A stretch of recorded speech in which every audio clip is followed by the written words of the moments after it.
Hello दोस्तों, मैं अमित कुमार सिंह आपका अमित सिविल सर्विसेज एकेडमी में बहुत बहुत स्वागत करता हूं। दोस्तों, मेरे चैनल पर daily Bihar current affairs upload होते हैं, जिसमें हम लोग 6 अखबारों का निचोड़ देखते हैं। इसमें राष्ट्रीय तथा अंतर्राष्ट्रीय खबरों को भी शामिल करता हूं। तो यकीन मानिए दोस्तों, इसको पढ़ने के बाद आपको डेली का बिहार करंट अफेयर्स का एक भी क्वेश्चन नहीं छूटेगा, जो एग्जाम के लिए इंपॉर्टेंट है, और राष्ट्रीय तथा अंतर्राष्ट्रीय खबर भी नहीं छूटेगा एक भी। तो दोस्तों, देर न करिए, चैनल को सब्सक्राइब करिए, दोस्तों में शेयर करिए। और आज के वीडियो में दोस्तों मैं अंतरिम बजट, जो अंतिम बजट पेश हुआ है, जो मोदी सरकार का कार्यकाल का, जो इस साल का, उसको भी मैंने इसका पूरा निचोड़ दिया दोस्तों। तो ये बहुत इंपॉर्टेंट वीडियो सेशन हो जाता है, जिसमें बजट की पूरी जानकारी, बजट में क्या क्या घोषणा, वो भी आपको मेरे चैनल पर मिल जाएगा।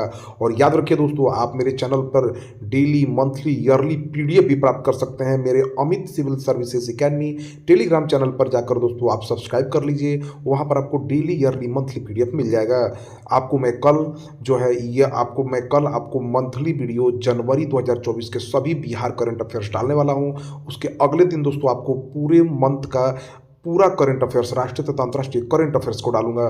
तो दोस्तों, एक कंप्लीट पैकेज आपको मिलेगा। मेरे चैनल को जरूर सब्सक्राइब करिए, और जिनको जानकारी नहीं उनको जरूर शेयर करिए। तो चलते हैं आज के पहले क्वेश्चन की तरफ। आईआईटी पटना ने आपदा आने से आधा घंटा पहले सूचना देने वाले किस उपकरण का निर्माण किया है? देखिए दोस्तों, आईआईटी पटना के शोधकर्ताओं ने आपदा आने से आधा घंटा पहले सूचना देने वाले उपकरण का निर्माण किया है। उसका नाम दोस्तों नीतीश है। आईआईटी पटना ने आपदा आने से आधा घंटा पहले सूचना देने वाले नीतीश नामक उपकरण का निर्माण किया है। इससे खेत में काम करने वाले मजदूर वज्रपात, बाढ़ या शीतलहर आने की सूचना आधा घंटा पहले प्राप्त कर सकेंगे। तो ये बहुत ही उम्दा टेक्नोलॉजी है, जिससे आपदा आने से पहले जो भी प्रभावित लोग हैं उनको सूचना मिल जाएगी। उस उपकरण का नाम दोस्तों नीतीश है। बिहार की किस छात्रा के शोध को अंतर्राष्ट्रीय जर्नल से मान्यता मिली है?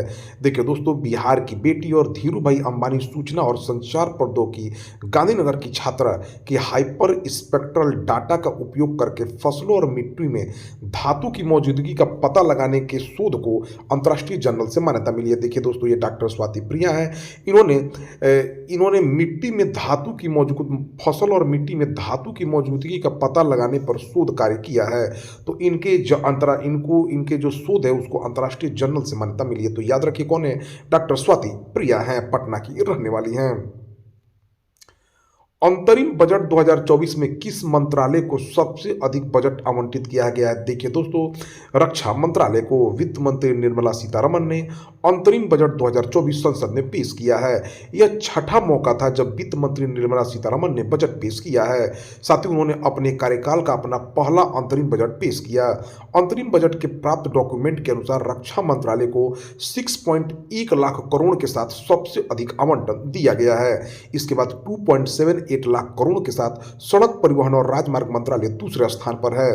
देखिए दोस्तों, बजट की कुछ खास बातें मैं आपके लिए लेकर आया हूं, तो इसको ध्यान दीजिए दोस्तों। बजट हाइलाइट्स हम लोग देखेंगे। देखिए, इसमें 4 प्रमुख समूहों पर ध्यान दिया गया है। वित्त मंत्री निर्मला सीतारमण ने कहा है कि सरकार 4 प्रमुख समूहों, गरीब, महिलाओं, युवाओं और किसानों पर ध्यान केंद्रित कर रही है। साथ ही उन्होंने कहा कि देश ने पिछले 4 वर्षों में तेजी से विकास किया है। ठीक है। दूसरी बात दोस्तों, रेल कॉरिडोर के लिए क्या क्या दिया इन्होंने? सरकार 3 रेल कॉरिडोर शुरू करने का भी ऐलान किया है। साथ ही यात्री ट्रेनों के परिचालन पर ध्यान केंद्रित किया जाएगा। इसके अतिरिक्त समुद्री रेल कनेक्टिविटी पर भी ध्यान दिया जाएगा। सरकार मेट्रो रेल और नमो भारत सहित प्रमुख रेल बुनियादी ढांचा परियोजनाओं का विस्तार अधिक शहरों में करेगी। सीतारमण ने कहा कि लगभग 40,000 रेल डिब्बों को वंदे भारत कोच में बदला जाएगा। तीसरा दोस्तों, ब्लू इकोनॉमी की बात की उन्होंने। वित्त मंत्री निर्मला सीतारमण ने कहा है कि एक्वा कल्चर को बढ़ावा दिया जाएगा, जिससे देश की ब्लू इकोनॉमी को और आगे ले जाने में मदद मिलेगी। साथ ही पीएम मत्स्य संपदा योजना को आगे बढ़ाया जाएगा। लक्षद्वीप के बारे में उन्होंने चर्चा की। पीएम मोदी की लक्षद्वीप यात्रा के बाद सरकार ने बजट में भी द्वीप के विकास और पर्यटन को बढ़ावा देने के लिए ध्यान केंद्रित किया जाएगा। लखपति दीदियों के बारे में चर्चा है। सरकार का लक्ष्य अब लखपति दीदियों को 2 करोड़ से बढ़ाकर 3 करोड़ करना है। वित्त मंत्री ने कहा है कि सनराइज डोमेन के लिए 50 साल के ब्याज मुक्त ऋण के साथ 1 लाख करोड़ का कोष स्थापित किया जाएगा लखपति दीदियों के लिए। ब्याज मुक्त कर केंद्र सरकार राज्यों को 50 वर्षीय ब्याज मुक्त ऋण पर 75,000 करोड़ प्रदान करेगी। वित्त मंत्री सीतारमण का कहना है कि 2014 से 2023 तक एफडीआई प्रवाह $596 बिलियन था। यानी प्रत्यक्ष विदेशी निवेश जो है 2014 से 2023 तक $596 बिलियन रहा है। इनकम टैक्स की बात की जाए तो वित्त मंत्री निर्मला सीतारमण ने कहा है कि 7 लाख तक की आय पर कोई टैक्स नहीं दिया होगा। इस बार इनकम टैक्स स्लैब में कोई बदलाव नहीं किया गया है। मुद्रा योजना की बात की उन्होंने कहा कि इन 10 वर्षों में उद्यमिता, जीवन में आसानी और सम्मान के माध्यम से महिलाओं के सशक्तिकरण ने गति पकड़ी है। वित्त मंत्री सीतारमण का कहना है कि महिला उद्यमियों को 30 करोड़ मुद्रा योजना ऋण दिए गए हैं। इंफ्रास्ट्रक्चर के विकास पर जोर दिया गया। सरकार देश के इंफ्रास्ट्रक्चर को मजबूत करने पर भी विशेष ध्यान दे रही है। बजट के तहत सरकार ने 11% अधिक खर्च की बात कही है। वित्त मंत्री निर्मला सीतारमण ने कहा है कि उन्हें उम्मीद है कि लोकसभा चुनाव में देश की जनता एक बार फिर प्रचंड जनादेश के साथ बीजेपी को चुनेगी। इस बजट में उम्मीद के अनुरूप कोई बड़ी घोषणा नहीं की गई है। पीएम जनमन योजना। वित्त मंत्री निर्मला सीतारमण ने कहा है कि पीएम जनमन योजना उन आदिवासी समूहों की मदद करती है जो विकास के दायरे से बाहर रह गए हैं। वित्त मंत्री निर्मला सीतारमण ने कहा है कि सरकार ने पिछले 10 वर्षों में 25 करोड़ लोगों को गरीबी से मुक्ति दिलाने में मदद की है। 300 यूनिट बिजली फ्री। सरकार ने हर महीने 300 यूनिट बिजली फ्री देने की भी घोषणा की है, जो आम जनता के लिए एक राहत की खबर है। सरकार कौशल विकास पर भी ध्यान केंद्रित कर रही है। साथ ही सरकार की कृषि क्षेत्र पर भी ध्यान केंद्रित कर रही है। Cervical cancer. सरकार ने सर्वाइकल कैंसर के लिए टीकाकरण की भी घोषणा की है। साथ ही नए मेडिकल कॉलेज के खोले जाने की भी घोषणा की है। महिलाओं को सर्वाइकल कैंसर के टीके फ्री दिए जाएंगे। वित्त मंत्री निर्मला सीतारमण ने बताया है कि सरकार ने 1.4 करोड़ युवाओं को ट्रेनिंग देने का कार्य किया है स्किल इंडिया के तहत। साथ ही नए क्षेत्रों में अनुसंधान को बढ़ावा देने की भी बात कही है। वित्त मंत्रालय ने मोबाइल हेडसेट के लिए आवश्यक विभिन्न पार्ट्स पर लगने वाले आयात शुल्क में 5% की कटौती भी कर दी है। तो ये दोस्तों कुछ प्रमुख बातें हैं बजट की, इसको ध्यान रखिए। किस राज्य सरकार ने फाइलेरिया को खत्म करने के लिए एक मास ड्रग एडमिनिस्ट्रेशन अभियान शुरू करने का फैसला किया है? तो उत्तर प्रदेश ने दोस्तों। उत्तर प्रदेश के मुख्यमंत्री योगी आदित्यनाथ ने राज्य से फाइलेरिया को खत्म करने के हिस्से के रूप में एक वार्षिक मास ड्रग एडमिनिस्ट्रेशन अभियान शुरू करने का फैसला किया है। यह अभियान 5 से 15 फरवरी तक चलाया जाएगा। यह अभियान प्रदेश के 17 जिलों में आयोजित किया जाएगा। उत्तर प्रदेश के मुख्यमंत्री योगी आदित्यनाथ उत्तर प्रदेश के राज्यपाल आनंदीबेन पटेल हैं। आरबीआई ने हाल ही में किस पेमेंट बैंक पर नए प्रतिबंध लगाने की घोषणा की है? देखिए दोस्तों, भारतीय रिजर्व बैंक ने पेटीएम पेमेंट्स बैंक पर कई प्रमुख बिजनेस प्रतिबंध लगा दिए हैं। इससे पहले केंद्रीय बैंक ने मार्च 2022 में बैंक पर नए ग्राहकों को जोड़ने पर प्रतिबंध लगाया था। अब 29 फरवरी तक सभी सेवाएं सामान्य रहेगी, लेकिन उसके बाद पेमेंट्स बैंक से जुड़ी बहुत सारी सर्विसेज बंद हो जाएंगी। गौरतलब है कि 197 कम्युनिकेशन के पास पेटीएम पेमेंट्स बैंक की 49% हिस्सेदारी है। भारत सरकार ने हाल ही में किस एयरपोर्ट को इंटरनेशनल एयरपोर्ट का दर्जा दिया है? तो देखिए, सूरत हवाई अड्डे को। हाल ही में भारत सरकार ने गुजरात के सूरत हवाई अड्डे को आधिकारिक तौर पर अंतर्राष्ट्रीय हवाई अड्डे का दर्जा दिया है। पिछले दिसंबर में प्रधानमंत्री नरेंद्र मोदी ने सूरत हवाई अड्डे पर 353 करोड़ की लागत से निर्मित एक नए टर्मिनल का उद्घाटन किया था। ठीक है, तो गुजरात के मुख्यमंत्री भूपेंद्र पटेल हैं। गुजरात के राज्यपाल आचार्य देवव्रत हैं।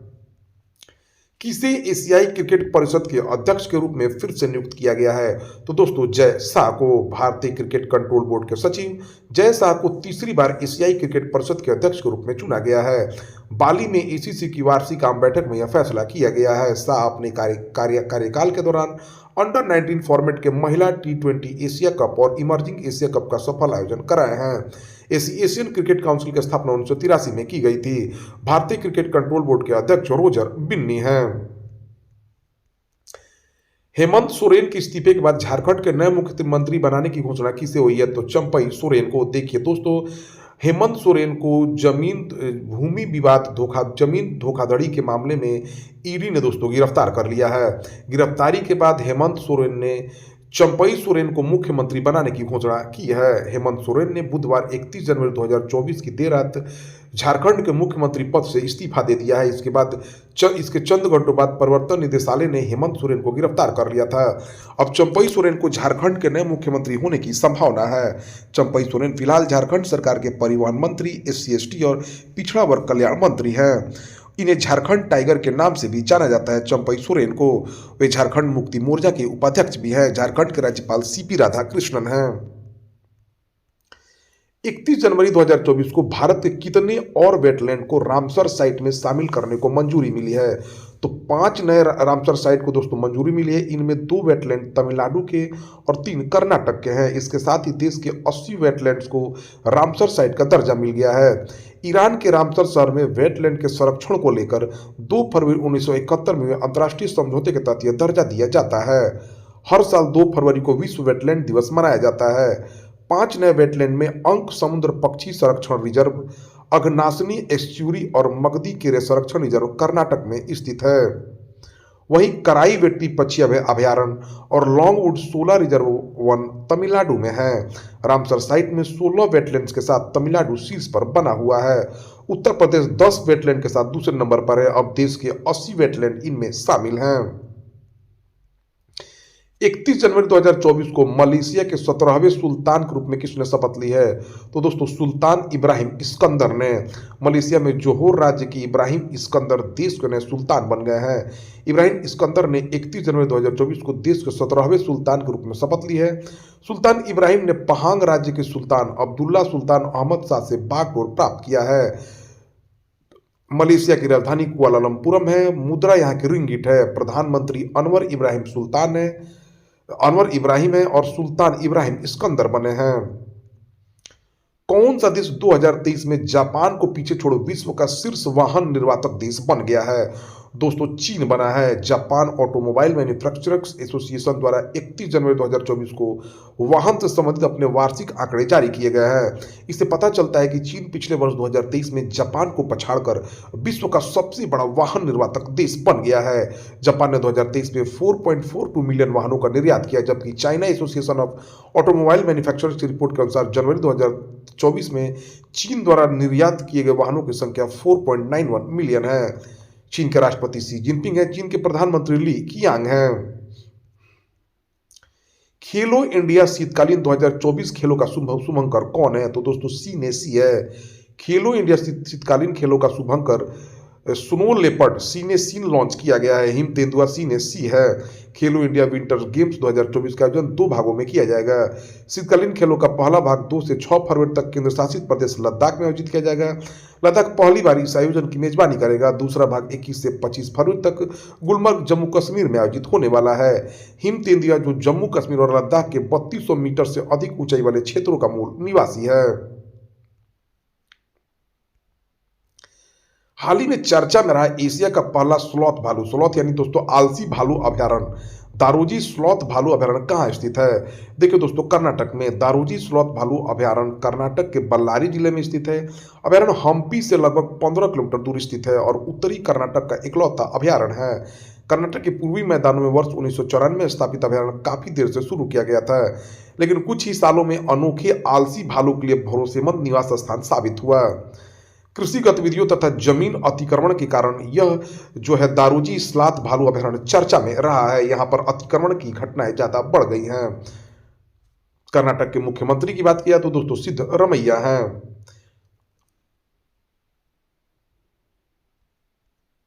उत्तराखंड की पहली महिला मुख्य सचिव कौन बनी है? तो राधा रतूड़ी बनी है दोस्तों उत्तराखंड की पहली महिला मुख्य सचिव।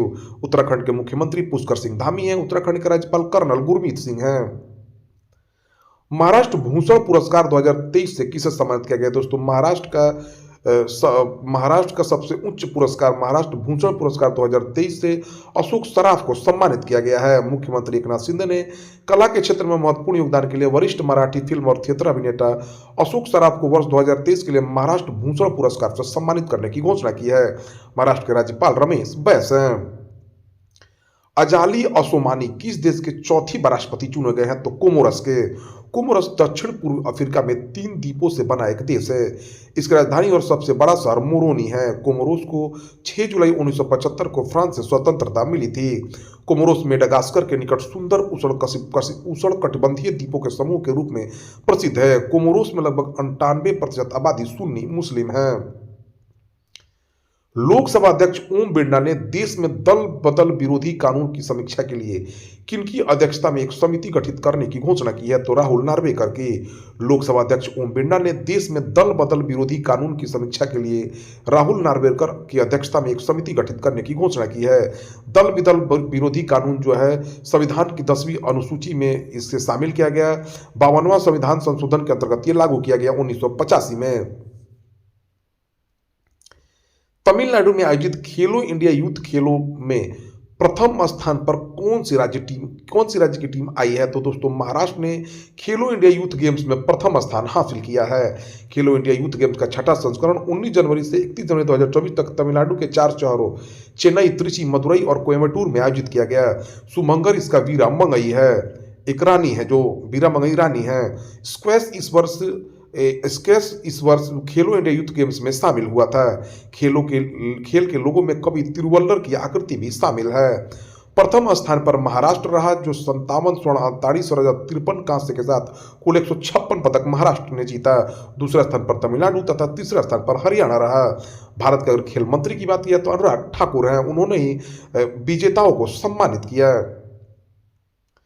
क्रिकेट ऑस्ट्रेलिया अवार्ड का साल के बेस्ट क्रिकेटर का एलन बॉर्डर मेडल किस खिलाड़ी को दिया गया है? देखिए, क्रिकेट ऑस्ट्रेलिया अवार्ड का साल का बेस्ट क्रिकेटर का एलन बॉर्डर मेडल जो है मिचेल मार्श को दिया गया है। दरअसल क्रिकेट ऑस्ट्रेलिया अवार्ड में साल के बेस्ट क्रिकेटर को एलन बॉर्डर मेडल दिया जाता है जो मिचेल मार्श को दिया गया है। ऑस्ट्रेलिया के प्रधानमंत्री एंथनी अल्बनीज है। ऑस्ट्रेलिया की राजधानी कैनबरा है। तो दोस्तों यह रहा 1 फरवरी 2024 के सभी इंपॉर्टेंट बिहार करंट अफेयर्स, राष्ट्रीय तथा अंतर्राष्ट्रीय घटनाओं के साथ। तो दोस्तों ऐसे ही वीडियो प्राप्त करने के लिए आप हमारे चैनल को सब्सक्राइब करिए, दोस्तों में शेयर करिए। Thank you for watching my videos.